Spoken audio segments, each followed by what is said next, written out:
உங்களுக்கு தெரியுமா, பொதுவா ஒரு மருத்துவ பரிசோதனைன்னு வரும்போது அங்க ஒரு தெளிவான எதிர்பார்ப்பு இருக்கும். அதாவது நீங்க ஒரு எலும்பு டாக்டர் கிட்ட போறீங்க, கையில ஒரு முறிவு இருக்குன்னா எக்ஸ்ரே அது ரொம்ப தெளிவா காட்டிடும். ஆமா, டாக்டர் உடனே அந்த எக்ஸ்ரேய காட்டி இங்க தான் பிரச்சனை இருக்கு, ஒரு மாவு கட்டு போட்டா சரியாயிடும்னு ரொம்ப ஈஸியா சொல்லிருவாரு. கண்டிப்பா. ஒரு கழுப்பு வெள்ளப்படம் அதுக்கான நேரடியான தீர்வு. இந்த மாதிரி அப்பட்டமான விஷயங்கள நம்ம மனித மூளை ரொம்பவே விரும்பும். உண்மைதான். பிரச்சனை என்ன, அதுக்கான தீர்வு என்ன அப்படிங்கிறது அங்க ரொம்ப துல்லியமா இருக்கு. ஆனா எல்லா இடத்துலயும் இந்த எக்ஸ்ரே வேலை செய்யாது. சரியா சொன்னீங்க. முக்கியமா இந்த சமூக கட்டமைப்புகள், கல்வி, அப்புறம் ஒரு குழந்தையோட ஒட்டுமொத்த வளர்ச்சி, இந்த மாதிரி விஷயங்கள்ல அந்த எக்ஸ்ரே மிஷின் முழுசா உடைஞ்சு போயிடும். ஆமா. ஏன்னா ஒரு குழந்தை ஏன் பள்ளிக்கூடத்தை விட்டு பாதியில நிக்குது, இல்ல ஏன் வகுப்பறையில கவனிக்க மாட்டேங்கிறதுன்னு எந்த ஸ்கேனரும் காட்டாது. அதான் பிரச்சனை. வறுமை, பசி, குடும்பச் சூழல்னு பல விஷயங்கள் அங்க பின்னி பிணைஞ்சிருக்கும். இதையெல்லாம் எப்படி தீர்க்கிறது அப்படிங்கறத பத்தி தான் நாம இன்னைக்கு ஆழமா அலசப் போறோம். கண்டிப்பா. அடிப்படை காரணிகளை சரி பண்ணாம கல்விய மட்டும் திணிக்கிறது பசியால அழற ஒரு குழந்தைக்கு கணக்கு சொல்லி கொடுக்கற மாதிரி ஒரு அபத்தமான விஷயம். அந்த அடிப்படைகளை எப்படி சரி பண்றாங்க அப்படிங்கறதுக்கான தரவுகளை தான் நாம இன்னைக்கு பார்க்க போறோம். ஆசிரியர் ஜெனா அவங்க தொகுத்து வழங்கியிருக்கிற தமிழக பள்ளி மாணவர்களுக்கான அரசு திட்டங்கள் பத்தின தரவுகளை நாம இன்னைக்கு கையில் எடுத்திருக்கோம். இந்த தரவுகளை நீங்க கூர்ந்து கவனிச்சீங்கன்னா உங்களுக்கு ஒரு பெரிய ஆச்சரியம் காத்திருக்கு. இது வெறும் திட்டங்களோட பட்டியல் கிடையாது. ஆமா, நம்ம நோக்கம் இங்க ரொம்ப தெளிவா இருக்கு. காலை உணவு திட்டம் முதல் உயர் தொழில்நுட்ப ஆய்வகங்கள் வரை இன்று செயல்பட்டு சாதனை புரியும் அரசுப் பள்ளி வறுமையின் அடையாளம் அல்ல, அது திறமையின் அடையாளம். 100க்கு 100 உண்மை. அது ஒரு மாபெரும் பாசறை என்பது நிரூபிக்கப்பட்ட உண்மை அப்படிங்கிறது தான் இந்த தரவுகள் நமக்கு உணர்த்தும் மையக்கருத்து. அரசு பள்ளிகள்ல மாணவர் சேர்க்கையை அதிகரிக்கச் செய்யும் மிக நுட்பமான வியூகம் இது. இது நம்ம கொஞ்சம் விரிவா பார்ப்போம். அரசு பள்ளினா என்ன? 4 சுவரு, ஒரு கரும்பலக, அவ்வளவுதான் நம்ம நினைக்கிறோம். ஆனா ஒரு மாணவனை சுற்றி எவ்வளோ பெரிய பாதுகாப்பு அரண் இருக்குன்னு பார்ப்போம். அதாவது ஒரு சாதாரண மாணவன் காலையில எழுந்து பள்ளிக்கூடத்துக்கு கிளம்புறதுல இருந்து அவனோட எதிர்காலத்தை உருவாக்குற வரைக்கும் இந்த திட்டங்கள் எப்படி ஒரு சங்கிலி மாதிரி வேலை செய்து நீங்க யோசிச்சு பார்க்கணும். இப்போ அந்த மாணவனோட பார்வையில இருந்தே பார்ப்போமே. காலையில ஸ்கூலுக்கு போனோம், ஆனா பஸ்ஸுக்கு காசு இல்லையேங்கிற கவலை அந்த மாணவனுக்கு இல்ல. ஏன்னா போக்குவரத்து துறையோட இலவச பேருந்து பயனாட்ட அவன்கிட்ட இருக்கு. அந்த பஸ் பாஸ் வெறும் சலுகை கிடையாது. கிராமப்புறங்கள்ல பல கிலோமீட்டர் நடந்து போகணும் அப்படிங்கிற ஒரே காரணத்துக்காக படிப்பை நிறுத்திய பெண் குழந்தைகள் ஒரு காலத்துல ரொம்ப அதிகம். வாவ்! அப்போ போக்குவரத்து வசதி தான் கல்வியோட முதல் திறவுகோல்னு சொல்லலாமா? கண்டிப்பா. சரி, இப்போ மாணவன் ஸ்கூலுக்கு வந்துட்டா. ஆனா உடம்புக்கு தேவையான எரிபொருள் இல்லாம அந்த மாணவனோட மூளை எப்படி வேலை செய்யும்? இங்க தான் எனக்கு ஒரு விஷயம் தோணுது. இது ஒரு ஃபார்முலா 1 ரேஸ்கார தயார் பண்ற மாதிரி இருக்கு. ஒரு மாணவனை கல்விங்கிற பந்தய களத்துல இறக்குறதுக்கு முன்னாடி அவனுக்கு தேவையான எரிபொருளை அரசாங்கமே கொடுத்துருது. ஆமா, சரியா சொன்னீங்க. வீட்ல சாப்பிடலனாலும் கவலை இல்ல. பள்ளிக்கூடத்துல வர்ற மாணவர்களுக்கு முதலமைச்சரின் காலை உணவு திட்டம் மூலியமா சுட சுட சாப்பாடு ரெடியா இருக்கு. இதுல இன்னொரு முக்கியமான விஷயம் இருக்கு. குழந்தை பிறந்ததுல இருந்து 6 வயசு வரைக்குமே அவங்க ஊட்டச்சத்தை உறுதி செய்ய ஒருங்கிணைந்த குழந்தைகள் வளர்ச்சி திட்டம், அதாவது ICTS மூலமா அங்கன்வாடி சேவைகளும் இருக்கு. அந்த ஃபார்முலா 1 உவமையை வச்சு சொல்றேன். கார் எவ்ளோ விலை உயர்ந்ததா இருந்தாலும் நல்ல எரிபொருள் இல்லனா இன்ஜின் வேலை செய்யாது இல்லையா? அதேதான். பசியோட இருக்கும்போது குழந்தையோட உடம்புல கார்டிசால் அப்படிங்கிற மன அழுத்த ஹார்மோன் சுரக்கும். அது மூளையோட கவனிக்கும் திறனை முழுசா குறைச்சிடும். ஓ! அப்போ காலை உணவு சாப்பிடுறதுனால தான் பசங்க சுறுசுறுப்பா கவனிக்கிறாங்களா? ஆமா, காலை உணவுல கிடைக்கிற குளுக்கோஸ் அந்த மாணவனோட மூளைய முடுக்கி விடுது. அதனால தான் கற்றல் திறன் பல மடங்கு அதிகமாகுது. இந்த தரவுகள்ல என்ன ரொம்ப சிந்திக்க வச்ச இன்னொரு விஷயம் சுகாதாரத்துறையோட பள்ளி சுகாதார திட்டம். முக்கியமா இரத்த சோகை தடுப்புக்கான இரும்புச்சத்து மாத்திரைகள் கொடுக்கிறது. ஒரு மருத்துவ திட்டம் எப்படி நேரடியா ஒரு கல்வி திட்டமா மாறுது? அது ரொம்ப அருமையான கேள்வி. இரத்த சோகை, அதாவது அனீமியாங்கிறது ஒரு அமைதியான அரக்கன் மாதிரி. ரத்தத்துல இரும்பு சத்து குறையுதுன்னா மூளைக்கு போற ஆக்சிஜன் குறையுதுன்னு அர்த்தம். அப்படியா? பார்க்கறதுக்கு குழந்தை ஆரோக்கியமா இருந்தாலும் கூடவா? ஆமா, குழந்தை ஆரோக்கியமா தெரியலாம். ஆனா வகுப்பறையில வாதியார் பாடம் நடத்தும்போது அந்த பிள்ளையால 10 நிமிஷத்துக்கு மேல கவனிக்க முடியாது. மூளைக்கு ஆக்சிஜன் பத்தாம தானாவே சோர்வாகி தூங்கிடும். அப்போ பள்ளிகள்ல கொடுக்கிற இரும்புச்சத்து மாத்திரை வெறும் மருத்துவ உதவி மட்டும் கிடையாது, மூளைக்கு ஆக்சிஜனை கொண்டு சேர்க்கிற நேரடியான கல்வி உதவி. இது நிஜமாவே சூப்பர். கண்டிப்பா. இப்போ பசியை தீர்த்து மூளைக்கு ஆக்சிஜன் கொடுத்து காரை பந்தயத்துக்கு தயார் பண்ணியாச்சு. பௌதீக தேவைகள், அதாவது பிசிக்கல் நீட்ஸ் முடிஞ்சது. சரி, இப்போ மாணவன் வகுப்பறைக்குள்ள போயிட்டான். இந்த ஃபார்முலா 1 காரோட ஹார்ட்வேர் ரெடி. அடுத்ததா சாஃப்ட்வேர் அப்டேட், அதாவது மனநலமும் கற்றல் திறனும் எப்படி தயார் செய்யப்படுதுன்னு பாப்போம். பார்க்கலாம். கொரோனாவுக்கு அப்புறம் மாணவர்களோட கற்றல் இடைவெளியை குறைக்க இல்லம் தேடி கல்வி ரொம்பவே உதவிச்சு. அதே மாதிரி அடிப்படை கணிதமும் மொழியும் சரளமா வர எண்ணும் எழுத்தும் அப்படிங்கிற திட்டமும் இருக்கு இல்லையா? ஆமா, இந்த திட்டங்களோட தேவை என்னன்னு நாம புரிஞ்சுக்கணும். எண்ணும் எழுத்தும் வெறும் மனப்பாடம் பண்ற திட்டம் கிடையாது. 3ஆம் வகுப்பு படிக்கிற ஒரு குழந்தைக்கு கூட்டலோ கழித்தலோ தெரியலன்னா அது 8ஆம் வகுப்பு போகும்போது பெரிய மலையா தெரியும். அதை புரிஞ்சுக்க முடியாம விரக்தியில ஸ்கூலை விட்டே நின்னுடுவாங்க, அதானே? சரியா பிடிச்சிங்க. அதனால அடித்தளத்தை வலுவாக்குறதா இந்த சாஃப்ட்வேர் அப்டேட்டோட முதல் படி. இந்த சாஃப்ட்வேர் அப்டேட்ல மாணவர்களோட மனநலமும் அடங்கி இருக்கு. 10 பருவ மாணவர்களோட மனநலம் காக்க மாணவர் மனசுங்கிற திட்டமும் இருக்கு. ஆமா, அது ரொம்ப முக்கியம். அதை விட முக்கியமா பெண் குழந்தைங்களோட கல்வியை ஊக்குவிக்க சமூக நலத்துறையோட புதுமை பெண் திட்டம் இருக்கு. இது எப்படி வேலை செய்யுதுன்னு கொஞ்சம் விளக்க முடியுமா? கண்டிப்பா. நீங்க ஒரு 8ஆம் வகுப்பு இல்ல 9ஆம் வகுப்பு படிக்கிற கிராமப்புற மாணவியோட மனநிலையை நினைச்சு பாருங்க. குடும்ப வறுமைனால 10ஆம் வகுப்போட படிப்பை நிறுத்திட்டு கல்யாணம் பண்ணி வச்சிடுவாங்களோங்கிற பயம் அவளுக்கு இருக்கலாம். அப்படிப்பட்ட ஒரு சூழ்நிலையில இந்த திட்டம் என்ன பண்ணுது?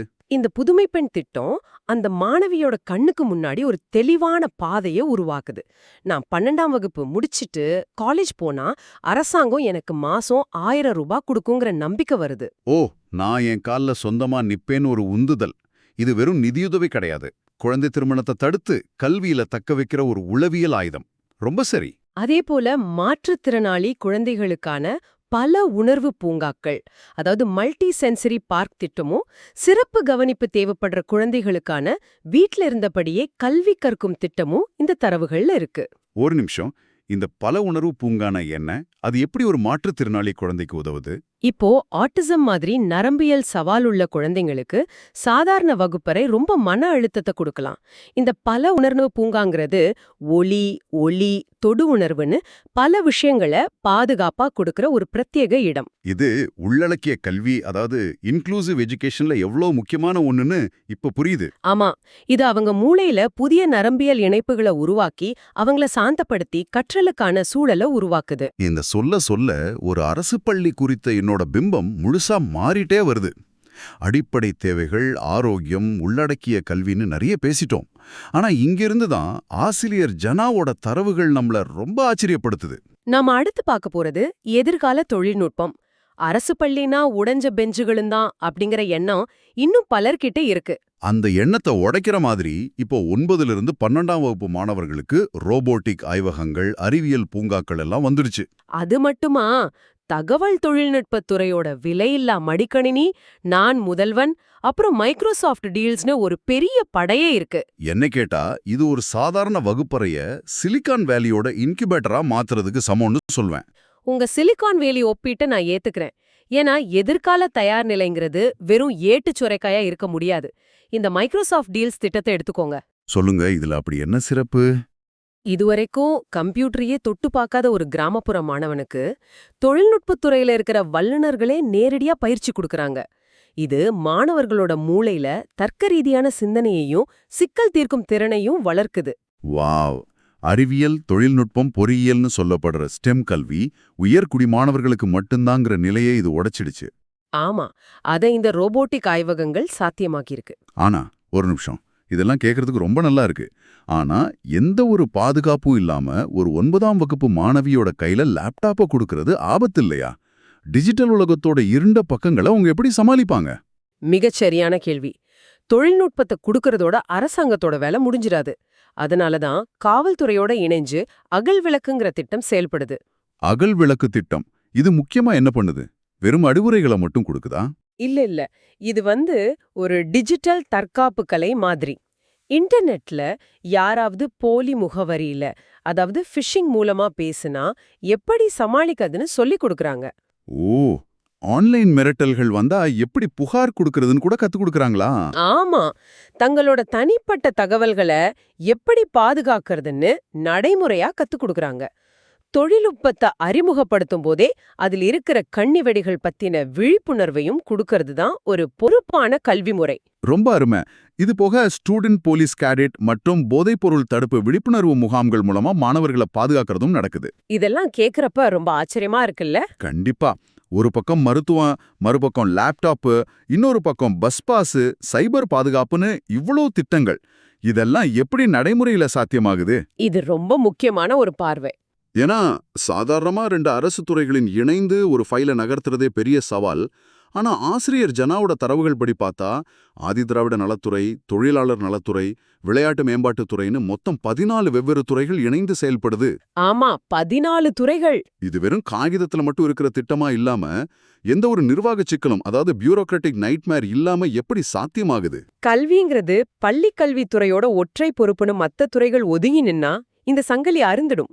ஆசிரியர் ஜனாவோட தொகுப்புல இருக்கிற ஒரு வரியை நான் இங்க ஆழமா பதிவு செய்ய விரும்புறேன். சொல்லுங்க, அது என்ன வரி? கல்வி என்பது ஒரே துறையின் பொறுப்பல்ல, அது முழு அரசின் கூட்டு முயற்சி.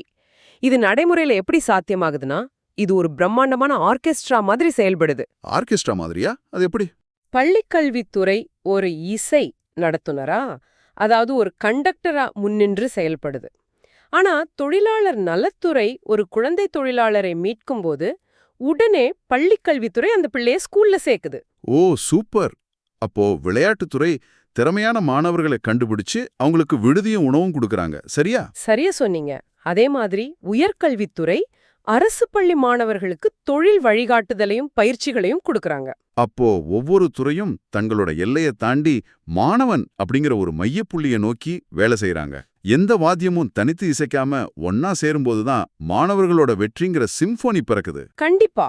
நீங்க சொல்றத பாக்கும்போது பெற்றோர்கள் இன்னைக்கு தங்களோட குழந்தைகளை ஒரு அரசு பள்ளியில சேர்க்கும்போது வெறும் பள்ளிக்கூடத்தை மட்டும் நம்பி அனுப்பல.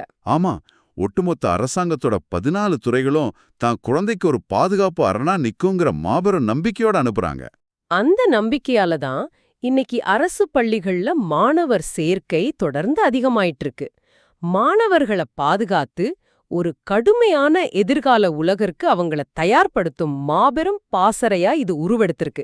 இதைவிட சிறப்பா இந்த தரவுகளை சுருக்கிட முடியாது. நாம ஆரம்பத்துல அந்த எக்ஸ்ரே மெஷின் பத்தி பேசணும் இல்லையா? ஒற்றை பரிமாணத்துல சமூக பிரச்சனைகளை பார்க்க முடியாதுன்னு. அதுக்கான உண்மையான விடைதான் இந்த 14 துறைகளோட இணைப்பு. ரொம்ப சரியான பதிவு. ஒரு குழந்தை காலையில எழுந்து சாப்பிட்ற ஆரோக்கியமான உணவுல தொடங்கி பாதுகாப்பா போற பஸ்ஸு, எதிர்காலத்தை காட்டுற ரோபோட்டிக்ஸ் ஆய்வகம்னு அரசு பள்ளி மாணவனை சுற்றி இத்தனை துறைகள் அரணா நிக்கிறத பார்க்கும்போது அரசு பள்ளிங்கிறது வறுமையின் அடையாளம் இல்ல, திறமையின் அடையாளம்னு ஆணித்தரமா நிரூபணமாகுது. இது மறக்க முடியாத உண்மை. இந்த ஆழமான அலசலை முடிக்கிறதுக்கு முன்னாடி உங்களுக்கு ஒரு முக்கியமான சிந்தனை நான் விட்டு செல்ல விரும்புறேன். சற்று யோசிச்சு பாருங்க. பள்ளி குழந்தைகளுக்காக 14 வெவ்வேறு அரசாங்க துறைகள் தங்களது நிர்வாக எல்லைகளை தாண்டி ஒரே நேர்கோட்ல ஒரு ஆர்கெஸ்ட்ரா மாதிரி செயல்பட முடியுதுன்னா? வாவ், அருமையான கேள்வி. இதே போல வறுமை ஒழிப்பு இல்ல பருவநிலை மாற்றம் மாதிரி மத்த மாபெரும் சமூக பிரச்சனைகளுக்கும் எல்லா துறைகளும் இப்படி ஒருங்கிணைந்து செயல்பட்டா நமது சமுதாயம் எவ்வளவு பெரிய மாற்றத்தை சந்திக்கும்? சற்று சிந்தித்து பாருங்கள். மீண்டும் ஒரு ஆழமான அலசலில் சந்திப்போம்.